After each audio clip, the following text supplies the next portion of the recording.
Welcome back to Rewind, Rewatch. I'm Andrene. And I'm Joel.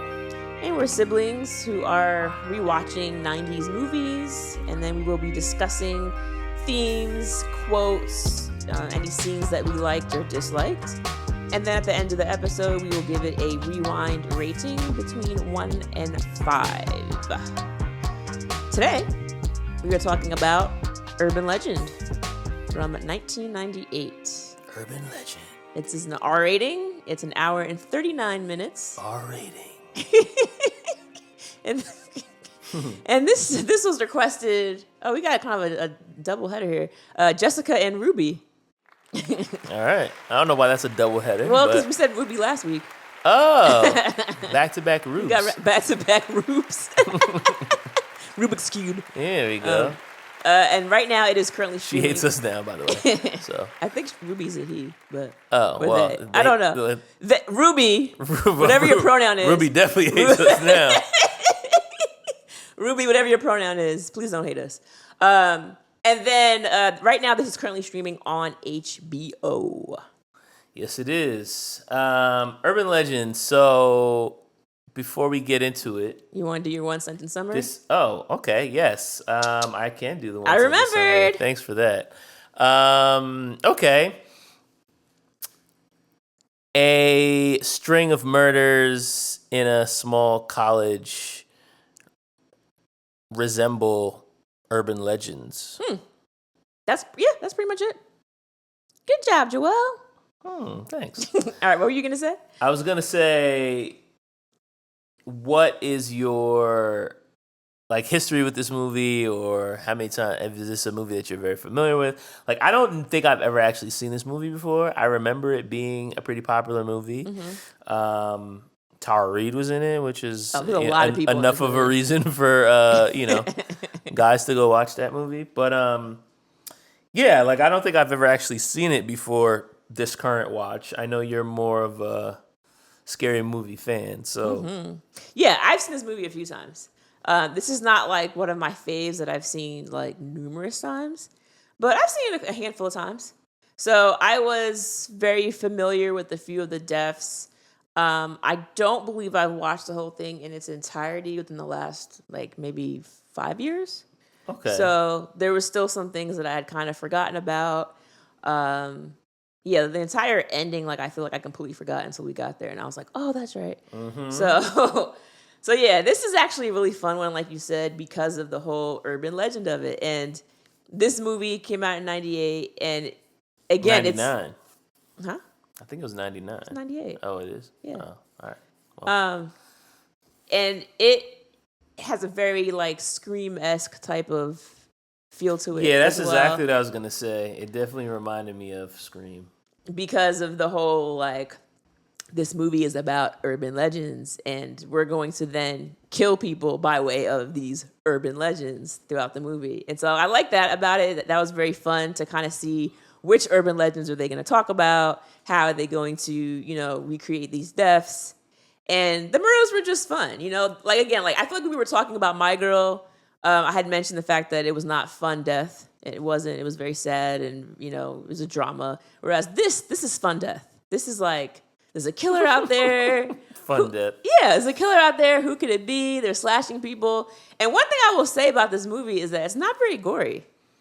A lot of the death scenes, you don't even really see it. It's you see the axe go up and go down, but there's not even a lot of blood splatter. There's not even a lot of the aftermath. It's very much knife goes up, cut to, they're dead. Yeah. So the R rating, I feel like it could have been a lot more violent than it actually was. But anyway, so who's in this movie? Well, we already mentioned Tara Reid. Which we mentioned who plays the radio DJ, the college radio DJ. Yeah. At this small college in New Hampshire. We've got Jared Leto. I think it's Leto. Jared Leto, and he plays Paperboy,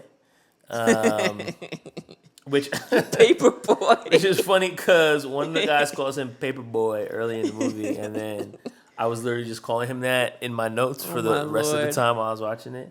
But no, his name is Paul. Paul, yeah, I was close enough.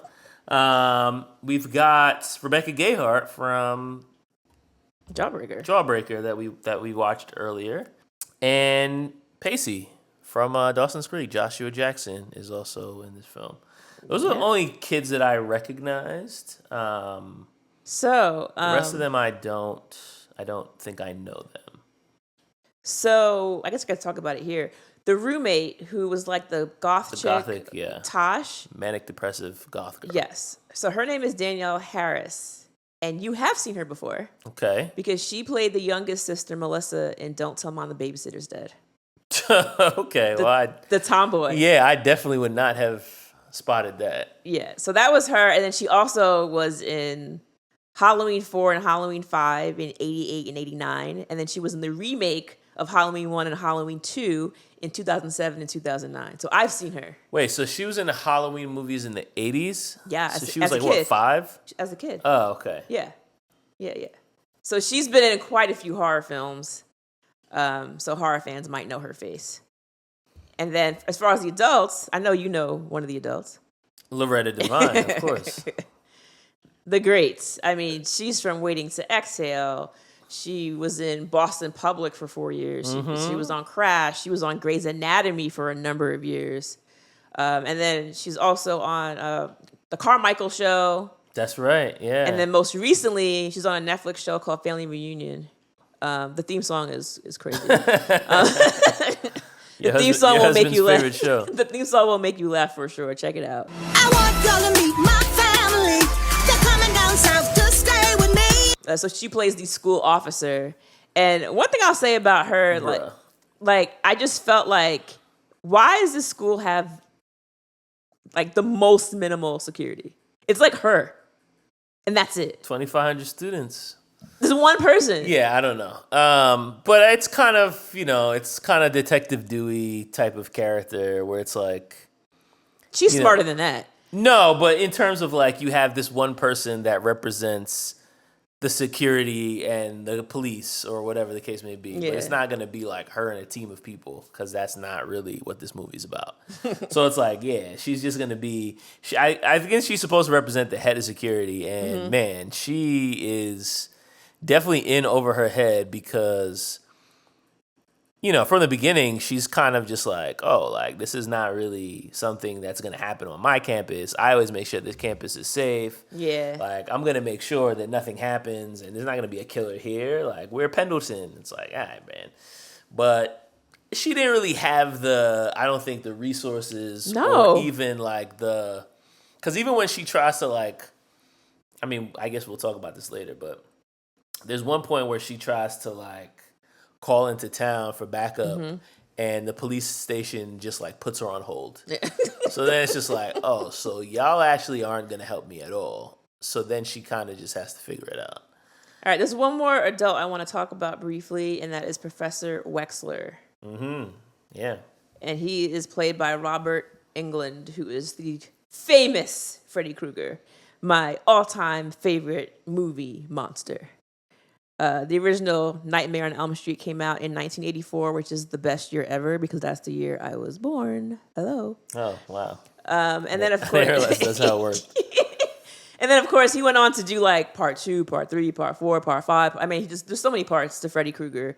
Another big role he played was he was in The Phantom of the Opera. He was the Phantom in 1989. So he's a well-established actor. He plays scary guys.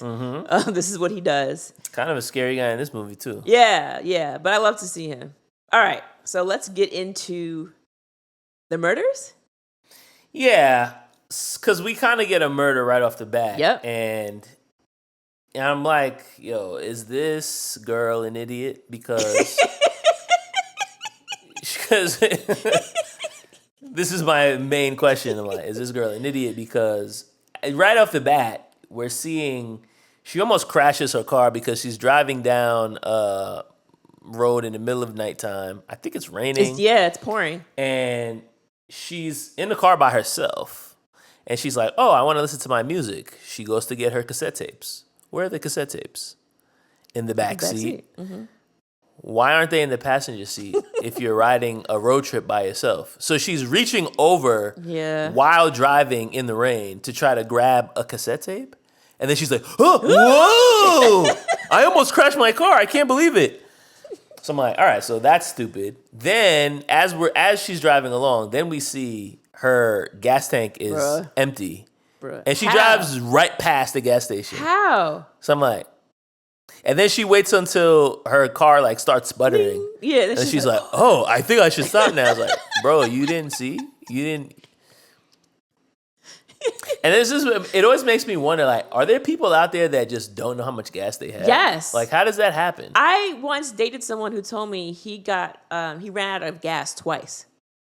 Ran out, had to leave. And I was just like, how did you run out Cosmo twice? Kramer on the side of the highway? Yeah, it's like, how did you run out twice? I don't understand that at all. Yeah, after the first time, it's like, all right, like, this is my bad, and now let me be a little bit more. Yo, when the light comes on, that's the indication, like, you should get gas. Yeah, because the light comes on, it's like, you're, like, down to your last 2 bars. On your phone, like, you mean, like... Oh, no, like, the meter on, like, you're down to, like... the last 20% of your gas, maybe 15. So it's like, all right, bro, like you can probably still ride out for another 20 or 30 miles. But why risk it?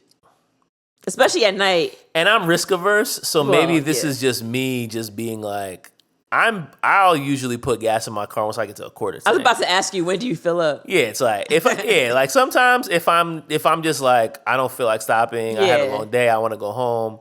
I'll deal with it some other time. I've let it get to the light before, but that's a feeling I don't enjoy because it's like I don't want to end up like this idiot that you're talking about who let it happen to him twice. So it's like, yeah, you drove right past the gas station, a well-lit gas station, mind you. Right.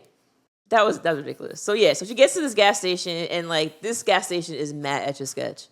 Like there's no one else around at all, no other cars. And it's pouring. It's pouring rain, and then she pulls up. There's like this, creepy looking older gentleman that comes out. He has a stutter, and which seems to be a theme that's happening here because we had a stutter in this movie. We had a stutter in Liar Liar. No, it wasn't Liar Liar. Vinny, we had my cousin Vinny. We had a stutter in Sixth Sense. Yeah. It seems to be like a thing. Yeah, you're absolutely right about that. So we see as the viewers, as she's going to get the gas for her, you see him like look in her back seat, and he like kind of makes a face, and then he like turns to look at her. He runs inside with her credit card. Then he comes back out with the card, and he's like, the credit card company's on the phone, like, you got to come inside. And of course, because of his stutter, it's very hard for him to get words out. So he's like, credit card inside. So she's like, oh God, fine. So she gets like this like mace or some kind of pepper spray into her pocket, which is smart as a woman by herself, so that in the event this guy tries to attack her, she can of course defend herself. And she goes inside with him. And when she enters the inside, it's like this garage, and it's not well lit at all. The phone is off the hook. She goes to pick up the phone to talk to the credit card company, and of course, like, there's no one on the line. So now she's thinking like, oh, this guy is trying to attack me. I got to defend myself. So like the guy's looking at her, and he's like trying to get out the words that, something, trying to warn her, but he can't quite get the words out. So of course she tries to run away. She ends up spraying him. She breaks through the glass and gets outside, runs to the car. She slams it, starts the car, and she's getting ready to. First of all, she peels off with the gas. The gas pump is still inside of her car. She peels off. And so as she's driving down the road, the guy with the stutter is trying to yell, and he finally gets out like, "There's someone in your back seat." At that point, of course, it's too late. Bro, you took mad long.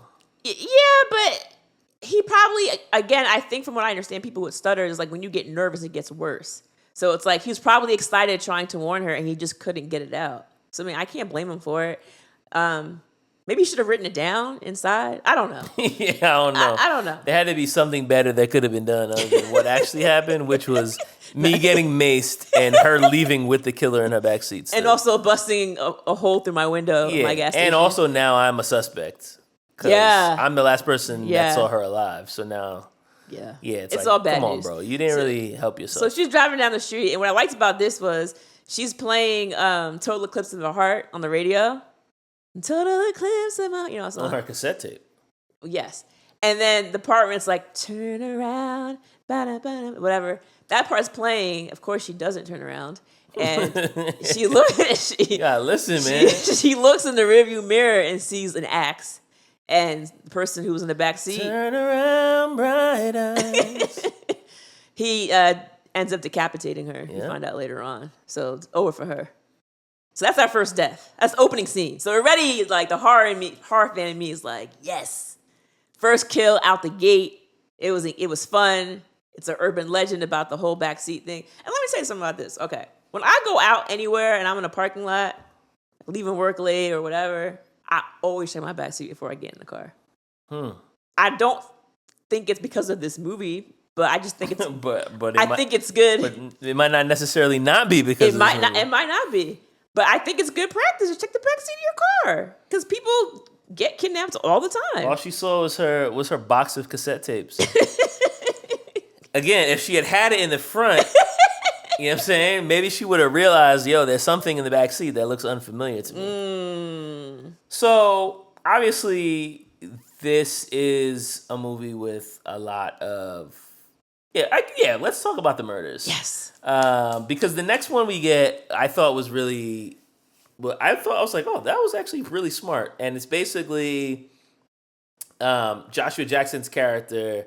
Damon. Gets strung up by the killer in an abandoned woods, gets a noose tied around his neck, and then the other side of the rope gets tied to the back of his car, which had one of his friends in it, a friend that he was actually Natalie trying to sleep with, who's trying to like trauma bang her. It was really bad. Really creepy. It was really bad. So Natalie basically is like, where's Damon? And then the killer comes and starts like banging on the doors, freaks her out to get her to basically try to peel off. And which so she does. Once she peels off, then she basically kills her friend. So I was like, this is actually, this is an inventive. Right? I didn't know that this was an urban legend. I'd never heard of this before. Yeah. The urban legend, I think, is like, you're a couple out in the woods, like making out. The guy goes out to take a leak. And then the woman hears something on the roof of her car. And then she, gets scared and drives off. And then the person ends up getting hung. So, yeah. So that was the second death. And like, I with you was also impressed with that murder. I thought that was a fun way. It's inventive. Yeah. I wouldn't know if I would have used the word fun. Again, this is a movie. This is movie land, okay? It's not real life. That's true. For movie land, it was fun. So what? New Hampshire's not a real place? Pendleton is not. Wow. You hear that, New Hampshire? All our New Hampshire listeners. What are they called? New Hampshireans? New Hampshirers? Ooh, I don't like that. I think Ian sounds better than Ers. New Hampshireers, I don't like. New Hampshirers? No. New Hampshire. Hampsires. Okay. So this third one's fun, I guess, if we're using that word to describe murder. Tasha's death? Because this girl... Oh, my God. You got to get some context. First of all... Yeah, you got to get some context. So first of all, our friend Natalie... She's the main character. She's the main character, and as I'm watching this movie, I'm definitely thinking about Scream. I'm definitely thinking about our friend Sydney Prescott, and how like she basically can't escape this, right? Movie after movie, Scream after Scream. Sydney is basically just being haunted by serial killers. And what's interesting about this movie is that Natalie seems to always be around when somebody's getting killed. And I was wondering how long it was going to take for her to become a suspect, because like literally every time somebody gets killed, she's there. Right. Except for the first one. Yes. So this time, Natalie has this roommate. How would you describe Natalie's roommate? Yo, Tosh, she's a goth chick, but she's like hardcore. Like black is the best color to ever be invented. Like she has, first of all, not only does she have like the black lips and like the black choker and the black clothes and the black boots that we're all used to seeing on, the goth movement in the 90s was a very real thing. And I remember seeing this type of goth wear on TV and movies. Bruh, she had a leather black pillowcase. I I've don't think never I even seen noticed that. anything like that. That's intense. I was like, bro, what? You're laying your head on leather to go to I sleep hope at she night? doesn't get night sweats because that would be really bad. Oh, she's gonna get chafing all over her Yeah, face. that's not going to be a good look. If you sweat in your sleep, then you definitely can't have a leather pillowcase. So the first time we meet her, Natalie's coming home in the middle of the night, back to her dorm.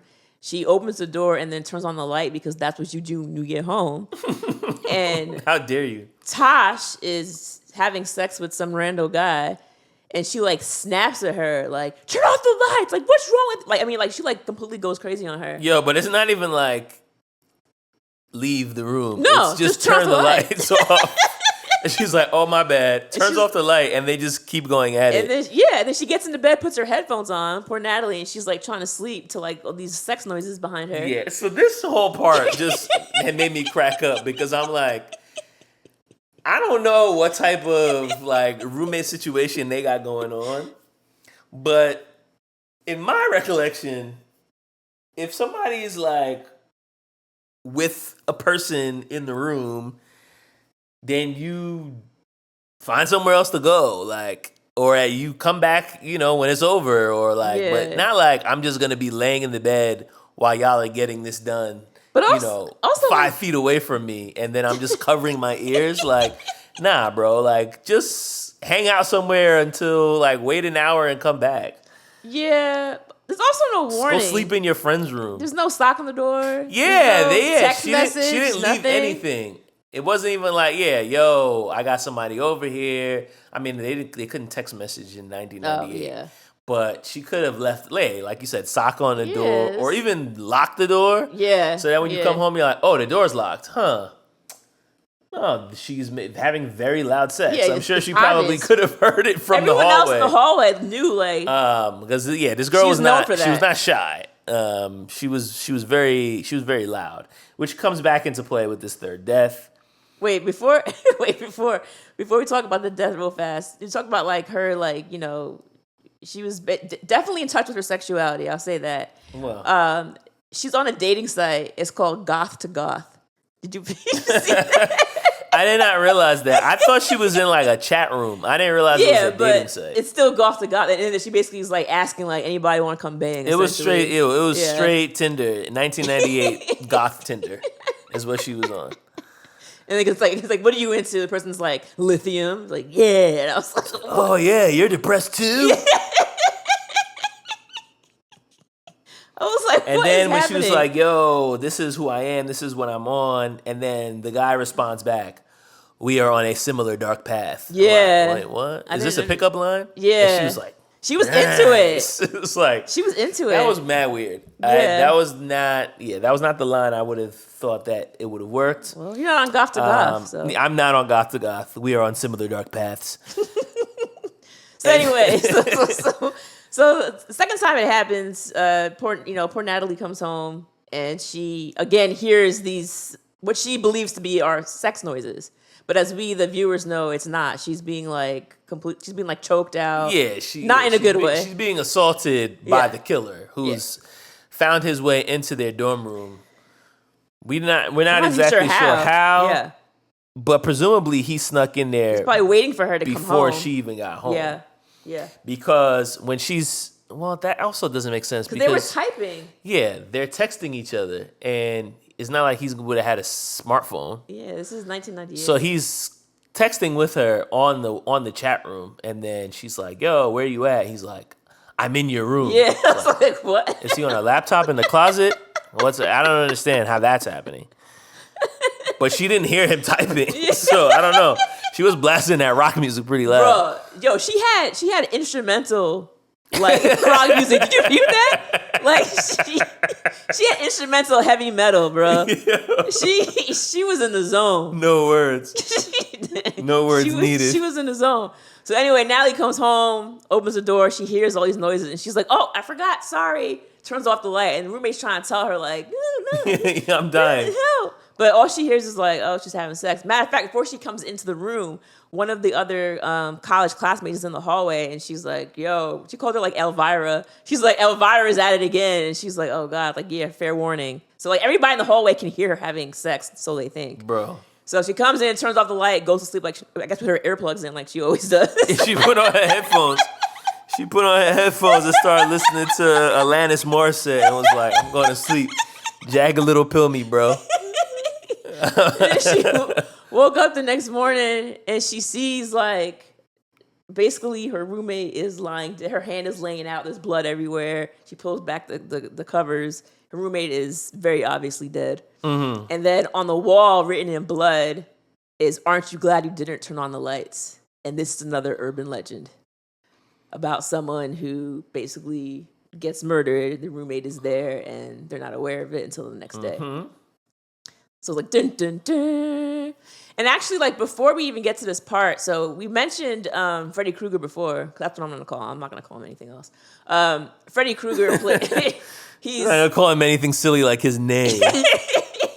So Freddy Krueger plays Professor Wexler, and he has this course, which is kind of confusing to me. It's like an urban legends course. Yeah, I'm not really sure exactly what the point of this class is. Like I've never. That could have just been what they were talking about that day, but we only see the class that one time. Yeah. So we don't really know what the purpose of this lesson is.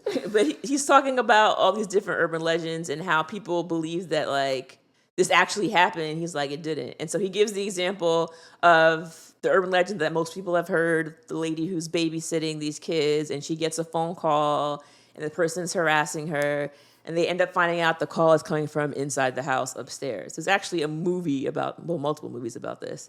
And so it's like, this actually didn't happen. People are like, well, yeah, because like, my friend's cousin's neighbor, it happened to them. And it's like, no, it didn't. Like, and I feel like a lot of urban legends are like that. People swear up and down that a friend of a friend of a friend, it happened to them. And it's like, that's kind of the point of this movie. Yeah. Right? Like the whole idea is like, do you believe in urban legends?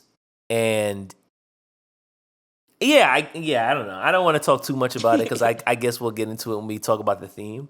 But it is definitely one of those things of like, there are different characters that have a hard time buying into what's actually happening. Because once this next one happens with the dorm room, then it's like, yo, I think somebody's actually trying to take these urban legends and like actually reenact them and like use them to like be basically a serial killer. right.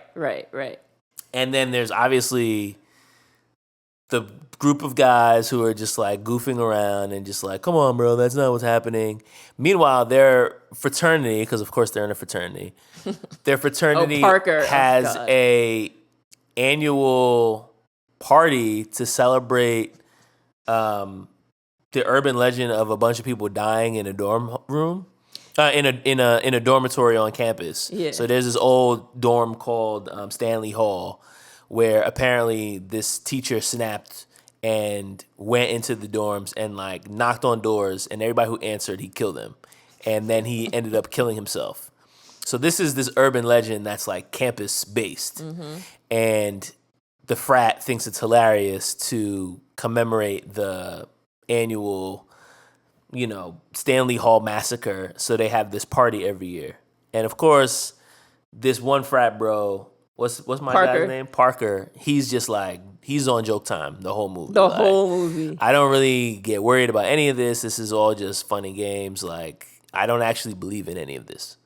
So while Natalie is starting to get nervous and she's like, yo, I think this is really what it is, he's the opposite side of the spectrum of just like, yeah. And I think that's kind of like what the movie's trying to show is like, stuff happens and some people will freak out and other people will not be worried at all. And it's like, who's to say which side of them is actually right? Yeah. Because you also have, on Natalie's side is Paul, who plays by Jared Leto. That's the guy who's the school newspaper. Yeah, we need to talk about Paul. Because was Paul actually on her side? Paul wanted to get the story. Yeah, that's really the whole thing. And again, we talk about like the Scream parallel. Like he's basically Courtney Cox for me. Like he's like, I feel like he's more concerned with trying to make a name for himself as a journalist than he is about, yo, there's this killer on the loose in our school. He's like, yo, I need to break this story.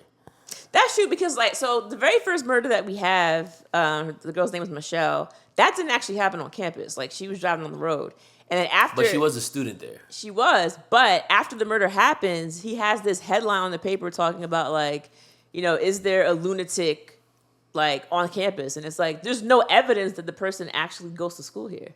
Like you can't just write that. And so the dean was walking around with Reese, Officer Reese, who's Loretta Devine's character, and they were basically trying to get rid of all of these newspapers because it's like, bro, this is mad inflammatory. You can't just say the killer is a lunatic that goes to school here if like there's no evidence the killer is actually a student. And he's like, oh, come on, I'm trying to get my award for. It's like, bro, like University Pulitzer. Yeah. It's like, bro, sit down somewhere. Nah, he was doing a lot. He was kind of trash. I wasn't really a fan of Paperboy. He was trying to get to the truth, though. Eventually. It took him a while to get there. Yeah. So I wouldn't say that he was more of an opportunist for me than he was like someone who was trying to like uncover the truth. I feel like he was just trying to make a name for himself until he realized like, oh, it's getting real. Next after that is probably the dog. Or the dean. Or the... Well, the dean wasn't really an urban legend. He just got murdered. Because I was like, what's the urban legend here? I don't know. Your professor gets killed in his office. I don't know. I never heard that one. The dean was the one who got his Achilles heel sliced. Oh, the dean. Oh, I thought you were talking about the... that was later on. Professor. Yeah, the dean was the whole idea of... like somebody following you in an empty parking lot. Oh, all right, that's true. Because at first he turned around and got scared. It ended up being Officer Reese. And she basically asked him, like... She's like, you jumpy, Dean? She's like, I need... So... It's like, yes, you literally came and put a hand on my shoulder in the middle of an empty park. Why didn't you say, hey, Dean? Yeah, so I could turn around. You walk up behind me quietly and then put your arm on my shoulder. Yes, of course I'm going to jump. Why did you do that? There's a killer on the loose in our campus. Because she's like, there's a killer. And the thing about it, too, is like, the dean is so concerned about the school's reputation. He is not concerned at all about the safety of his students. No. At all. Because it's like, at this point, you have at least 3 of your students have been murdered. He doesn't want the bad PR. And yeah, he wants to make sure that for next year, he has the same amount of students coming in, therefore, the same amount of money coming in. So he's basically like, yeah, well, we don't really know. We're not going to really say that it's a serial killer. We're just going to like leave it alone. Very fine people on both sides. And Officer Reese is like, not officer, she's a school guard, but whatever. She's kind of like, yo, I need more security to help me. And he's like, what? It's the weekend. Like, it's not in the budget system. What are you worried about? Sorry, It'll be Loretta. fine. Like, you could do it by yourself. And so when she says to him, like, look, you have the Michelle girl's dead, Tasha's dead, and they didn't find Damon's body. No. So basically, they're thinking like Damon is a Joshua Jackson character. They're like, well, maybe he just kind of disappeared. Oh, he went on a skiing trip, they said, or something. So like that. when she's talking to him about it, she's like, bro, like we can't find him. And the dean says to her, I mean, he's probably shacked up with some girl or guy or a farm animal. Don't you remember being 18? And she's like, not that 18. She's like, no, I don't actually. That was not my experience. There were no farm animals when I was 18. But of course, it's this concept of, the corporate adult who is downplaying the danger because of XYZ reason. Yeah, the bottom line. I don't want you overreacting. Don't contact anyone without my permission. No parents, no police. Is that understood? Understood.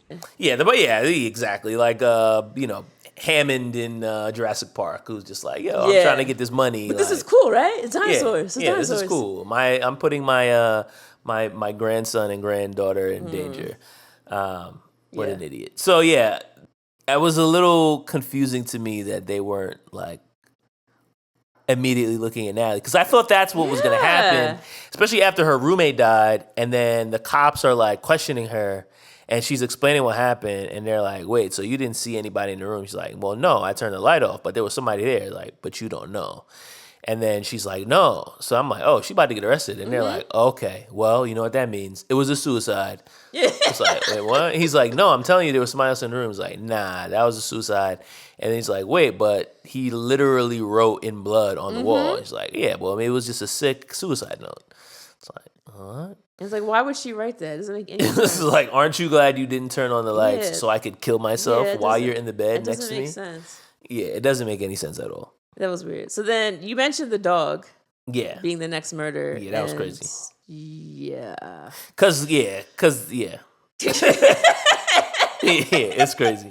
It really is because of, that was probably the grossest part of the movie. Cause it plays on the whole, like, the calls coming from inside the house. Exactly. So he gets a phone call during Parker. this stupid party, and the guy is basically, he's like, oh, this is a prank call from somebody who's trying to do the urban legend thing. Ha ha ha. Oh, I bet the call's coming from inside the house. Let me go upstairs. And he's like, I never said I was upstairs. It's the one about the babysitter, right? She's getting those scary, harassing phone calls. And she traces them back. They're coming from inside the house, right? But Asswave, aren't you forgetting something? I'm not babysitting any kids. Wrong legend. This is the one about the old lady who dries her wet dog in the microwave. So it's like wrong urban legend, dummy. Yeah. And then it was like, oh, snap. And then he ran downstairs and it was a wrap. His dog was finished. Yeah, his dog was like an exploded burrito. Man, it was bad. So yeah, what's that called? Like, does the dog die? The dog dies in this one. So. Oh, yeah. So Yeah. definitely don't watch that if that's gonna bother you. Yeah. And then, so the next one that comes up is the urban legend about Pop Rocks. Like, if you eat Pop Rocks while drinking soda, then like your stomach the lines in your stomach will explode or Right. something. Like, that was the whole urban legend. And they had Well, that was the thing that happened in class, too. yeah. Back when Damon was still alive, he was such a jokester. Damon went up there and volunteered to eat Pop Rocks and drink a Pepsi at the same time, and then he basically like pretends to have a convulsion. He falls on the floor, starts shaking. He starts like spewing at the mouth, like spitting up the stuff, and then he finds out. He's like, "Huh, got it." And it's like, "All right, Damon, we get it." So we know it's not a real thing, and so to put a little twist on this, after the killer kills Parker's dog, they get Parker alone in his bathroom. Again, this is a party, so the party's downstairs. Music is loud. Nobody can hear anything. Classic. Yeah, classic teen murder scene. Yeah. He's in the bathroom, and the person is able to, take advantage of him. And they have this funnel, and in the funnel, they like pour Pop Rocks. And so in my mind, I'm watching, I'm like, oh, they're gonna like put Pop Rocks and soda down his throat. And I'm like, okay, I guess he's probably gonna choke to death. Cool. But instead of putting Not soda. they put Drano. So yeah, that's definitely gonna kill you. So that's how Parker dies. It's finito for him. So a nice little twist on the urban legend there, adding the Drano instead of the soda. So that was a little inventive, if you ask me. And then we get Tara Reid. Yes. Because while this party is going on, which is interesting because the killer seems to be multiple places at the same time. I'm not really sure exactly what to make sense Move of this. quickly. Because they kill Parker at the party, but then there's blood in Wexler's office because that's where Loretta Devine slips on the blood. Yeah. I think that murder, so the way I see it is that I think maybe Wexler got murdered before the dean. We just didn't see it happen. So I think it was like already at the school. So Wexler, a.k.a. Freddy Krueger, gets murdered. Then the dean gets murdered. Then they drive to the house party, kill Parker. And then they drive to the radio station to get Sasha. And Parker's dog. Oh, well. Well, actually, it's Sasha and her radio show producer. Yeah, the guy, and this radio show is bizarre. It's like a sex show. Yeah, Dr. Ruth. Yeah, it's like a Dr. Ruth. And I remember, when we were in college, we had this thing called it was called like Dear V or Ask V or something. It was like in our school newspaper, and it would be like these, ridiculous relationship advice questions or, sex advice or whatever. And for the longest time, we thought it was one of our friends, Nada, and we would always be like, yo, you're V. And she's like, no, I'm not. And we're like, of course, you can't tell us. Right. Because her last name started with a V. So we were like, oh, it's Nada. And I think like years later, Sarah, obviously, Yeah. I think she she was in contact with her and like brought it up like, oh, remember when you used to write that thing? She's like, no, guys, seriously, it wasn't me. You guys just still don't believe her. So then when she told me that, I was like, wait, seriously? Because the whole time I thought it was her column. So actually, I don't know who V is. But I could have swore it was Nata. That's hilarious. But yeah, when we meet Tara Reid and her assistant, her producer, he's in the radio station with just like his shirt wide open. I'm like, His chest was always showing. Like, why is he in the radio station like It's this? hot. I don't know. Why does he just have his chest out? It's a sex show. You're in New Hampshire. It's not that hot. And also, nobody can see you. Exactly. Number one, you're in a radio station. It's not video. And number two, you're not the host. Like, you're not even on the show. Like, he's just there with his shirt out. He deserved to die after that. Oh, come I was on. like, come on, bro, button your shirt up. Come on. Yeah, I didn't need to see his Yeah, chest. so she would basically like field these questions from callers who would come in with these crazy inquiries. Like, the first person was saying something about like how they switched their roommate's birth control pills for baby aspirin. Yeah. And it's like, now why their would- roommate got pregnant. Why would you do that? Yeah, I don't know. Like, I don't even understand why I would do that to my roommate. Like, I wanted to I use hate her her. birth control, and I don't know. I didn't get a prescription. I don't know. so I was like, okay, I didn't really care for that one. And then someone else called about like they had like a joke about like she and her boyfriend are like doing something, but he's stuck or something. They kind of mentioned like, oh, he's stuck, and it's like I don't know what to do. It's like, why are you calling the radio? Why don't you call 911? Like, what is she gonna do? He's stuck. So that was one call, and another call was talking about like, Jeez. you know, the benefits, the health benefits of a man's Of swallowing? Yeah, stuff. Right. Yeah. It's like, oh, I heard it's supposed to be good for me, and blah blah blah. And it's like, bro, this is. But again, like these are things that I feel like people have. These heard are urban legends. and people have heard in undergrad. Like people say that all the time. Like, oh yeah, there's protein in nutrients, it. Yeah, yeah. there's nutrients in it. It's like having a shake. It's like, come on, bro. It's like having a shake. Come on, bro. That's not. No doctor prescribed that. Stop it.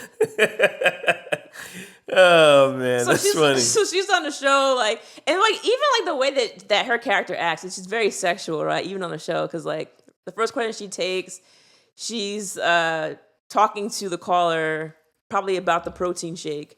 And as she's doing this, she's like stroking the mic up and down. And again, it's like nobody can see you. This. She's doing this for the guy with his chest out, and he's eating it up. So it was very bizarre. So she's there on the radio show. And even then I was thinking like, why are they even doing the radio show now? Because like, aren't most kids going to be at the party? Like, I didn't really get why she chose to go back there now, but whatever. She's there. The killer shows up and gets them both out of here with the axe. So Sasha dies. Her producer dies. And then we later on, like Joel mentioned, we find Freddy Krueger's body at the school when security officer Reese finds the body. And so here's the thing about that. So I was just thinking about Professor Wexler. I said his name this time. Nice. Freddy Krueger. When you think about, this guy is not the dean of the school. I watched it with my husband, and he was like, yo, we saw the dean's office. Mm-hmm. And it's just like a regular office with a painting and like a bust. It's like, it's very nice. But then like this Professor Wexler's office is massive. Yeah. He has a fireplace in his office. He's a walk-in closet. He has like an inner like sanctum. It's like this whole extra part with like where he keeps his axe. He had an axe and a coat and like some kind of like wig. Like I know what was happening in there. It was very bizarre. But anyway, he ends up being dead. So I think the movie kind of lets us believe that he might be the killer. But then when he ends up dead, it's like plot twist, like it can't be him. So who actually is committing all of these acts? Now everybody's a suspect. Pretty much. There's also a part in the movie that didn't make any sense to me at all, where Natalie and Brenda, who's played by Rebecca Gayheart, Natalie's like she's in some office above the pool. And oh yeah, she's watching Brenda swimming. Brenda's in the pool swimming, and someone starts walking towards the pool wearing the same snorkel jacket that the killer wears with the hood over their face so you can't see who it is. And Natalie starts freaking out. she's trying to scream, but Brenda can't hear her because she's swimming. And then she like throws a chair at the window to try to alert Brenda. But then the person takes the hood off and it's just another girl on the swim team. Yeah. And I'm like, why is she walking in the pool area with a snorkel jacket on covering her face? Like, that doesn't make any sense at all. It was just for us to be like, oh, it could be the killer. And then she looks up like, what's like, she what? screaming about? I was like, why are you dressed like that? Who wears that to the pool? And then she's like, it's just Sydney. Like, what? That doesn't make any sense. Why is Sydney looks suspicious? She does. Sydney looks crazy. You're right. And then Brenda says to Natalie, like, don't worry, like, I'm safe. Nothing's going to happen to me. Well, she's right about And that. it's like, oh. Nothing's going to happen to her. Nothing is going to happen to her. She was right about that. Because, so, as the movie progresses, we're getting towards, like, the end of the movie. And after the party, Natalie and Brenda end up with Paul. Paul is the newspaper boy. And, you know, they're driving. Paperboy. They're driving away. He has to get gas. So they stop at the gas station. And why did they find a dead body in his trunk. Yeah, but why did they check the trunk? I don't remember. No, I think, didn't Brenda say to her, I have to show you something? So it was because like Brenda knew it was back there. Of course. But like for some reason she like Yeah, I don't remember why they ended up looking in the back. But they check the trunk and they see the dead professor. That was Wexler, yeah. Yeah, / Freddy Krueger is in there. And so they both take off running and screaming like, oh no, yeah, get away from here. So they start fleeing away from Paul thinking like, oh, Paul is actually the killer. And the whole idea, and Parker kind of hinted at it like earlier, is like, you're trying to get this great story. So you start killing people based on urban legends and then you report on it. It's like a win-win. So it's like, I'm creating all this mayhem and then I report on it. I'll be able to get my prize or whatever. Yeah, Frat Boy had called him out on that. Yeah. So now we're thinking like, oh, maybe Paul is the killer. But to me, it's like the red herring is just, it's too obvious. Because like, we're not like, why would he just leave the dead body in the trunk of his car? Like, why would he even move the body? He could have just left it at the school. Didn't really make sense. So they run away and they end up, somehow Natalie and Brenda end up separated. Well, also, when they're driving, when they're trying to leave the party and like, I guess they're trying to get out of town to escape this killer, it's like pouring rain. But when they're running away from the gas station, it's not raining at all. Yeah. So I'm like, okay, I guess the rain stopped. So they're like running through the side of the road and they kind of like enter like almost what seems like a wheat field. Yeah. But at some point Brenda falls and so Natalie is like, oh, she's running and she turns around like, Brenda. Like she didn't realize she lost her. So then she's like, Brenda, where are you? And then she hears Brenda screaming. From a distance. So she's like, oh, Paperboy probably got her. Mm-hmm. Let me get out of here. And that's when she runs to the road and gets picked up by the creepy janitor dude. The janitor.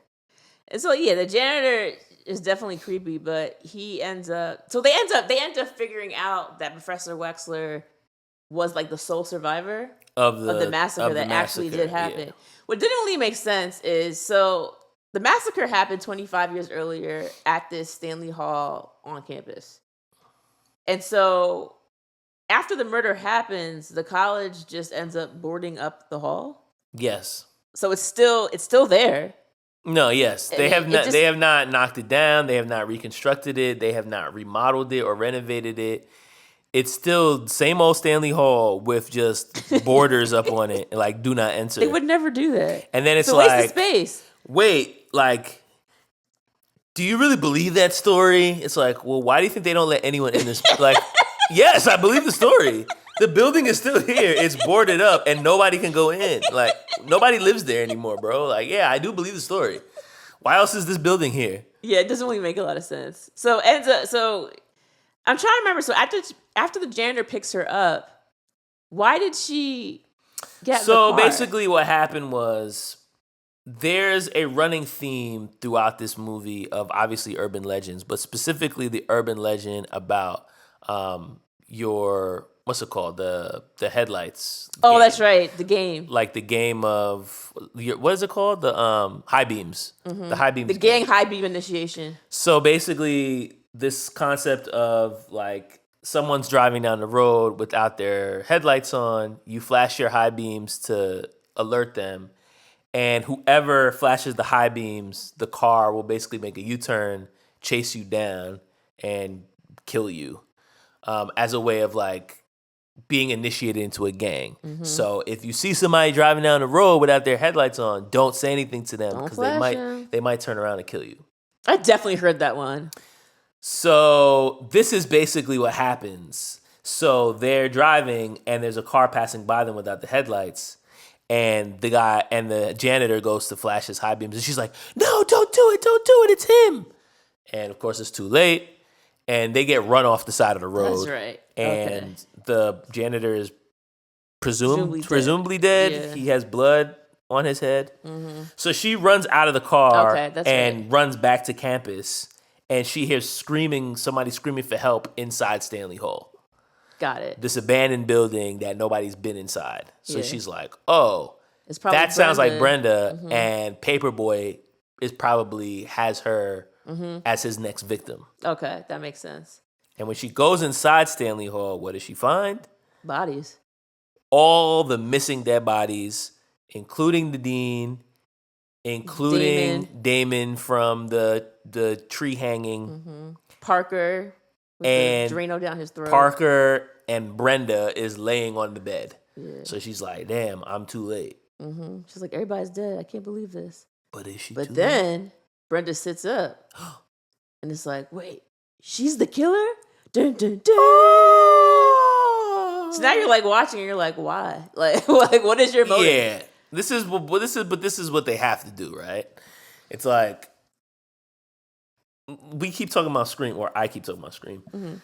But yeah, there's a lot of parallels to this and Scream. I really thought about like the second movie, Scream 2. But even Scream 1, like the motive is not going to be explained till the end of the movie because they're going to show you someone who you don't suspect. And if they give you the motive, then you're going to suspect them. So they don't tell us Brenda's reason until after we know that it's Brenda. And like, honestly, the least susceptible person in this entire movie because she's just kind of just like the sidekick best friend. And she's also very flighty. Like she comes off as like... She doesn't seem organized enough to be a mass murderer. At all. So it comes to find out. So we learn earlier in the movie, that Natalie used to know Michelle. Michelle is the girl who dies in the opening scene. So for the longest time, she kept like denying the fact that she knew Michelle. And it was like, why is she lying about this? Turns out she and Michelle went to high school together. They were friends. And one night, she and Michelle was driving. They're in the car. They're driving down the road. And they decide to play this game where they're driving with their headlights off.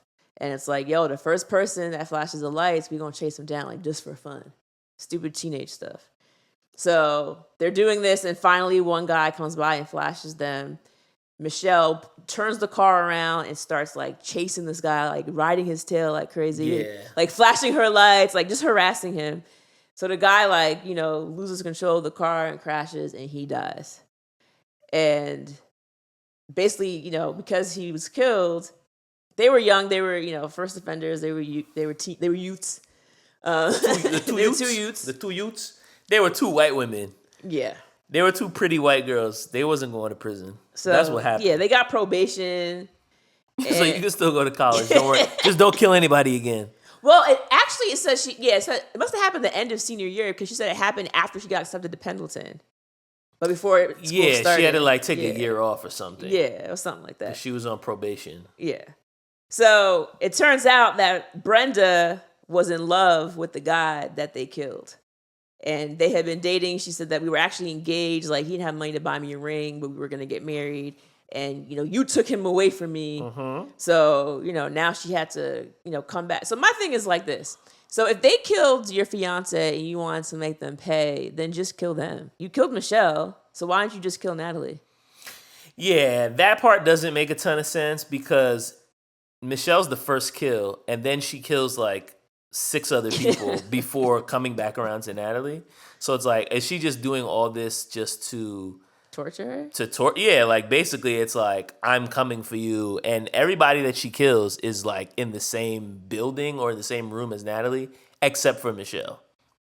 Yeah. So it does feel like she's the only purpose that she would have is to simply torture her and to basically, keep her scared until she eventually gets killed herself. So, okay, there's 2 things wrong with that. Because one is killing Freddy Krueger and killing the dean. She wasn't even there for those murders. And Yeah, that's true. And then secondly, Natalie wasn't even driving the car. So if anything, you should have just killed Natalie first and then haunted Michelle. I mean, she wasn't there for Frat Boy's death either. Oh, Parker. Yeah. It's like, why, like, Michelle was the one that was actually driving the car. So why aren't you torturing her and then just killing Natalie at the beginning of the movie? Yeah, I don't know. I tried. No, I'm not saying it's your fault. I mean, I think it's no, I yeah, think it's like I don't fault. really know, but like I don't really know, but I tried. So yeah, so now it's like, yo, Natalie's about to die, and who comes to save the day? Paperboy. Is it Paperboy? Yeah. Oh, You don't remember? Paperboy shows up, and I thought it was Loretta. she afterwards Oh, he shows up, and she basically is like, Oh, that's right. He's like, oh, this would be a good story. Like, That's right. I'll do an exclusive interview with you. We'll be famous. Because the whole thing was that Brenda had a crush on Paperboy, Mm-hmm. and then Paperboy kissed Natalie, and Brenda got upset about Oh it. yeah. So he was like, yo, if you actually just kill her and frame her for all the murders, then I can write my story and we can be together. Mm-hmm. Just give me the gun. So here's the thing about that. Like, yes, but I also feel like he underestimated her greatly. Like, you can't just come in and be like, yeah, good idea, pass me the guns. Like, she was like, no, you're an idiot. Like he didn't even finesse it anyway. he was just like, don't you have a crush on me? So just do what I say. Like, you're a dumb girl. Like, that's basically And she what it was like, no, that's not going to work. I feel like she gets did she shoot him? I don't remember what happened to Paperboy. Like, I don't think he died, but I think she might have got shot. I don't know. But yeah, but Loretta, Officer Reese does show up. After the police station refused to Oh my offer her God. any help, She she called the said, cop. fine, I'll just do it myself. Yo, she called the cops and they were like, yo, it's a big storm. We got a lot of people out dealing with the storm. It's like, bro, I'm sitting in blood. I told you that there's people getting murdered on this college campus, and you're telling you They were you like, have "Are the you sure?" capacity because of the storm? Are you sure it was blood you saw? She was like, yes, it was blood. He said, all right, well, just hold on a second, man. We'll be right back to you. I'm like, what? Stay calm, man. Yeah, it was. You're not helping me at all. It was ridiculous. So she's all by herself, and yeah, she does in fact help to get Brenda. I think she had 2 guns. She had 1 gun. Brenda stabbed her, took her gun, shot her or something. She had a second gun. Either way, she ends up she shoots Brenda. getting Brenda shot. And Brenda basically falls backwards out of a 3rd-story window. That was ridiculous. So it's like she gets shot and she's like, oh, and then she's like, She flies backwards. Yeah, it's like, so did you jump backwards? She also wasn't shot by a shotgun. It was like it was like a, you know what I'm saying? Like, yeah, that gun there was didn't no have the reason for her power. to fall backwards out of the window, but that's what happened. So then, and this is the interesting part about this, is how the movie ends. Yeah. So how do you make sense of this? Because at the end of the movie, you see a group of students in the same kind of student hall where the cast of this film was originally having a conversation in the early parts of the film. Now it's a new set of students who are presumably years after them. And they're now telling the urban legend story of what happened to these students when there was this serial killer on campus. And, oh, this person was killing people, blah, blah. And it's one of those things is like, are people going to believe this the same way they didn't believe the Stanley Hall story? Yeah. It's an urban legend, but it's actually true. And then right at the end of the movie, one of the students basically says wait, that's not really what happened. The story kind of goes like this, but it's Brenda. Yeah. So I'm like, Wait. So Brenda, number one, how is she still alive? Maybe what we saw, maybe what we saw was the retelling of what happened, but it's not actually how it happened. Oh, that's interesting. So the movie that we saw was an urban legend itself. And she's So like, maybe she's that's not the killer at all. Maybe she's not. Wow. Huh. That's actually pretty good. Right? I didn't even think about that. I just thought it was just like, wait. Oh, she survived it? Yeah, and she now survived she's like, and now let she me tell just you my version. hangs out on the campus. The campus ghost. Yeah, she just hangs out on the campus and pretends to be a student even though she's now 27. That's really funny. Yeah, I saw it as like that was the telling of the story, and Brenda's like, well, I actually was there, and that's not actually what happened. So then it's So like it could be either one. We actually don't know We what actually happened. don't know what happened. Like, because basically it's a game of telephone. We're only hearing what people are saying. Yeah, that actually is better than what I thought happened. Yeah. Yeah, that's good. So the ending kind of redeemed it for me, in that sense. Yeah, that makes sense. Now, another part that I thought was funny was going back to Joshua. I don't want to call him Pacey so bad.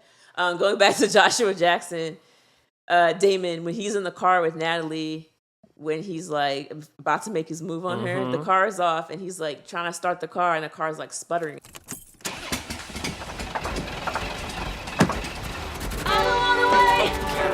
And he's like, oh, sorry. Turns the radio off, and it's like, oh, that's the theme song That was from perfect. Dawson's Creek. So that gave me a little chuckle. That was good. Yeah, I like that a lot. And it's 1998, so Yeah. it's like it's like they already know everybody who's watching this is seeing him as the guy that's on Dawson's Creek. Right. So it made sense. That was a good joke. That was probably the best part in terms of like the best quotes.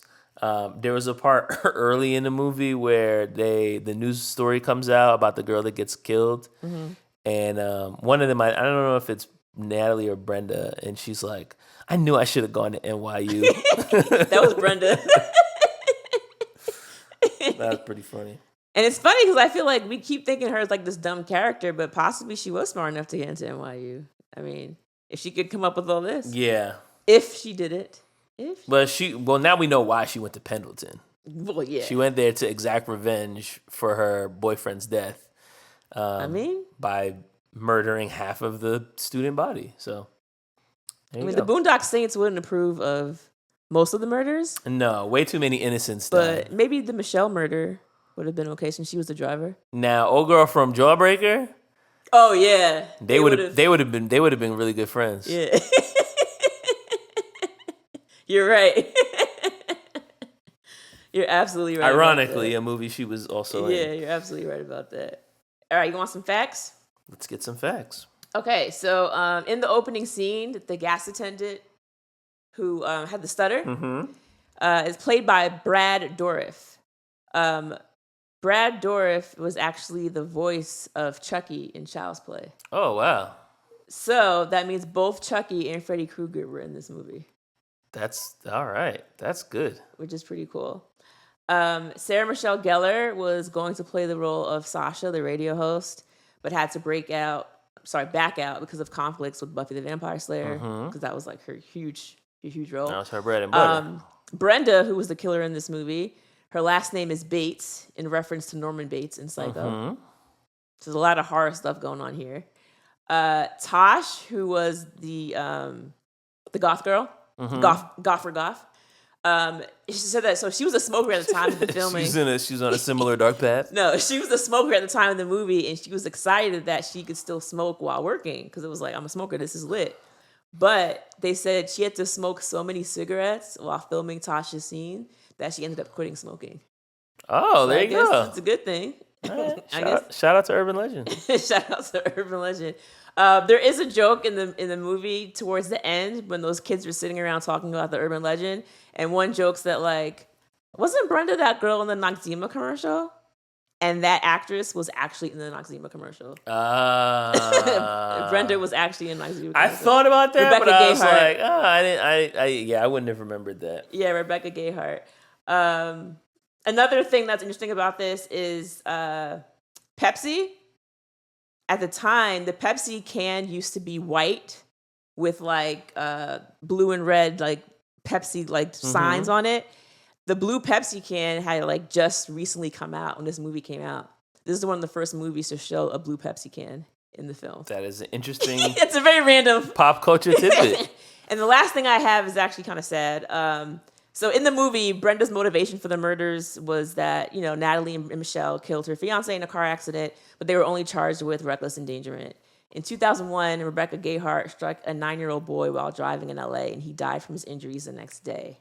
She was charged with vehicular manslaughter and received 3 years of probation, also had like a suspended license, a fine, community service, and had to pay the family funeral expenses. Damn. Yeah, so I was like, that's a crazy parallel. That's tough. Right? Wow. Crazy. All right. Okay.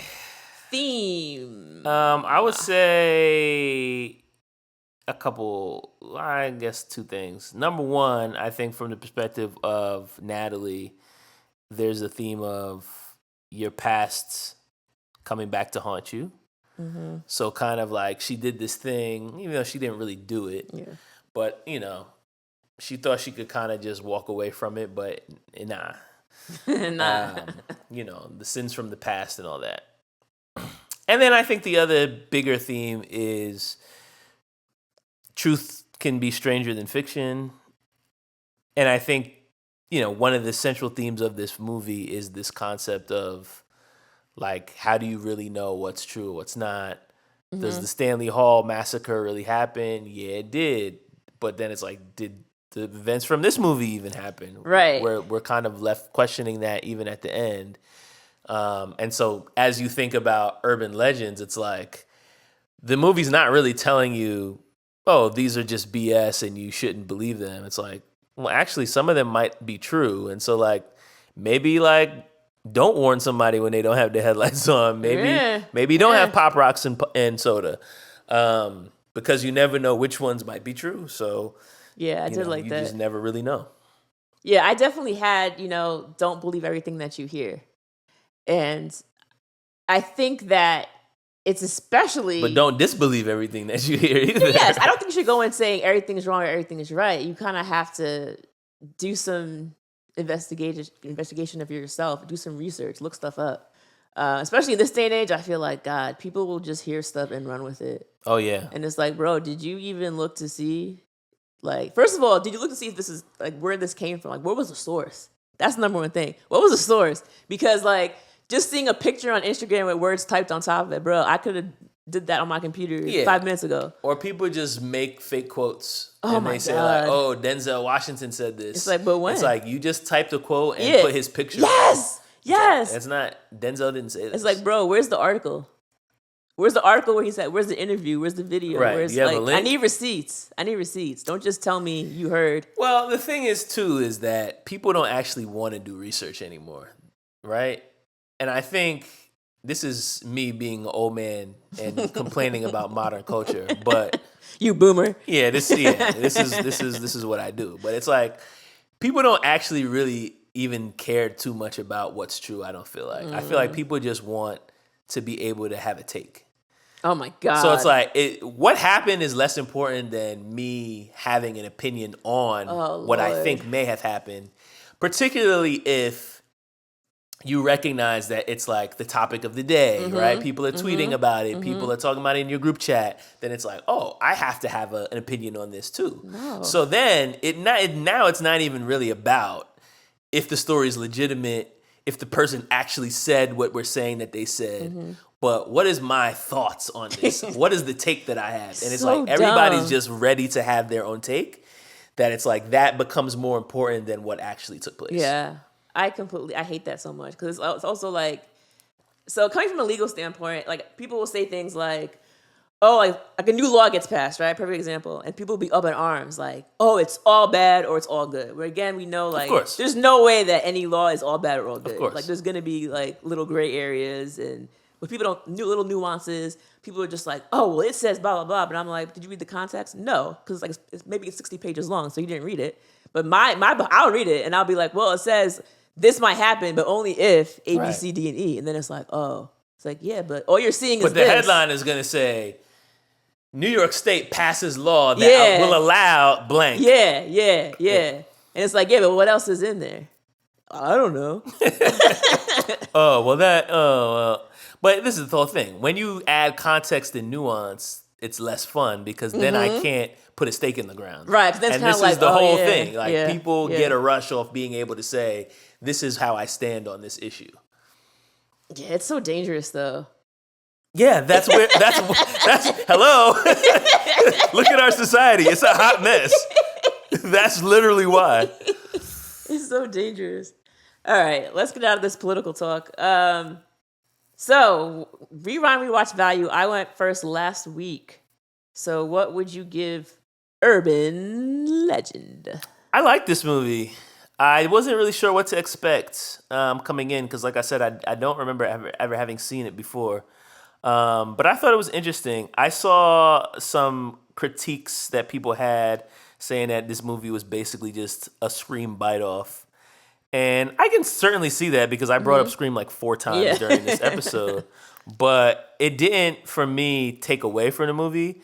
Granted, if it was 1998, maybe I would be like, hey, this is a knockoff. But seeing them now, 25 years later, I'm like, these are both enjoyable movies. I thought, like you said, like we talked about, the different murder scenes were interesting.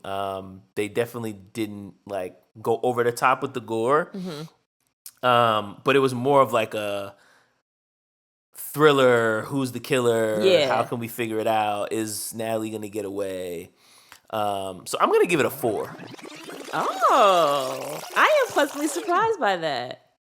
You're not normally a horror fan, so I always feel like when I give you horror, it's like Joel might not. Nah, but it's You like, know. yeah, I'm not gonna be like, it's a horror movie, so I hate it. No. It's like, nah, it kept me entertained. It's an hour and a half, which is amazing because we've been getting a ton of longer films. That's true. So it's like, yeah, nah, it gets to the point.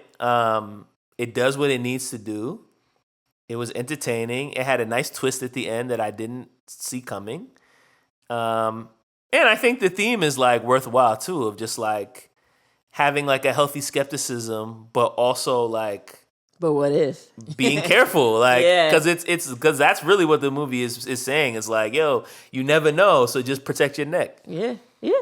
I like and your make sure swag. that you don't run out of gas. Oh Like God! fill up. Please do. Did you see that the gas was $1.14? I didn't notice that. No. Oh, I took a note of that. I said 114. You could sell your liver for that. Now. 114. Ooh, boy. That's when $5 was like. all you Listen, needed. I would have been filling up every day. Forget it. I would never run out of gas. 114. Yeah, I'll take some more. Why not? I can afford do it. you remember the days when like you used to like go in and just like you could put a few dollars on it and just like $5 on Oh, your yeah, gas yeah, tank and yeah. just kind of tap it up and be good to go home? Oh, I've definitely put $5 on the tank. You can't do that Yeah. anymore. Yeah, it wouldn't even $5 move. is not even gonna move the needle. No, that's unfortunate. So one thing I've got to point out is Loretta Devine's character, when there's one scene where she's like somewhere in the office by herself, and did you catch what she was watching on the TV? Foxy Brown? Huh? Foxy Brown from Pam Grier? Yeah, I thought it was Coffee. Oh, but- Coffee Brown. Oh, yeah. But I yeah, said Foxy Brown. Yeah. Yeah. She was She's watching- definitely obsessed with Pam She was Grier. watching Pam Grier and like saying the lines, and I was laughing to myself. Bar for bar. Because I'm like, bro, again, another Jawbreaker reference. Because Pam Pam Grier's in Jawbreaker. was in Jawbreaker wow, that's as right. well. Wow, that's a good shout. I didn't even put that together. So I was like, oh wow, just saw it in my notes. Okay, now as far as the rating, I'm actually gonna go a little bit lower than you. I had it at 3.75. Okay. Now I'm surprised. Yeah. Yeah, I mean, I think this one is fun, but there are also like, I think thinking about horror movies, there's ones that I like more. So it's like, Okay. Yeah, that makes sense. but I do like this one. I feel like it's a while since I've seen it, and I definitely felt, yeah, it went by pretty quickly. I didn't feel like, oh, let's get to the end of it or what's going to happen. I did think that Brenda killing everybody just didn't really make a lot of sense. No. It was like, why are we killing so many people? Like, I don't really understand that. But Yeah, it was a good time. The urban legends were great, and the very last scene for me is kind of what bumps it up because like it could have been a 3, but then it was like when she at the end it was like, oh, that's not what happened. It's like, wait a minute, but what happened? Yeah, but then it's like, yeah, but you. But what happened? Yeah. Yeah. So like that, I really like the ending of this movie. It's just a fun one. Would I watch this again? Yeah, for sure. Maybe not for like a year or 2, but I'd watch it again. I mean, a year or 2 is like, with the amount of content that we have now, if you wait a year or 2 to watch a movie, that's a movie you like. Because it's very rarely that I'm watching a movie more than once every. No, I'm not saying year I or would 2. seek it out, but I'm saying like if I happen to be, Yeah. on what's it called? What's that thing we have? TV. No, shut up. We don't have cable, so we Sling. use Sling. Thank Yeah. you. If we're on Sling and I'm like flipping through channels and I see Urban Legends on, then like I would stop. Why not? I would give it a commercial break. So 3.75 and a 4. Pretty good. Solid scores. Let's hear your rewind rating. Reach out to us on social media. And RR90s pod. yep. Rewind, rewatch 1990s at gmail.com. Yes. All of those things. And those things, I think we have a lot of the links in the bio for the podcast as well. Yeah, But, if you search for us, you'll find us. You will find us. We will be here. 32 episodes in the can. I know. All right, guys. Adios. Later.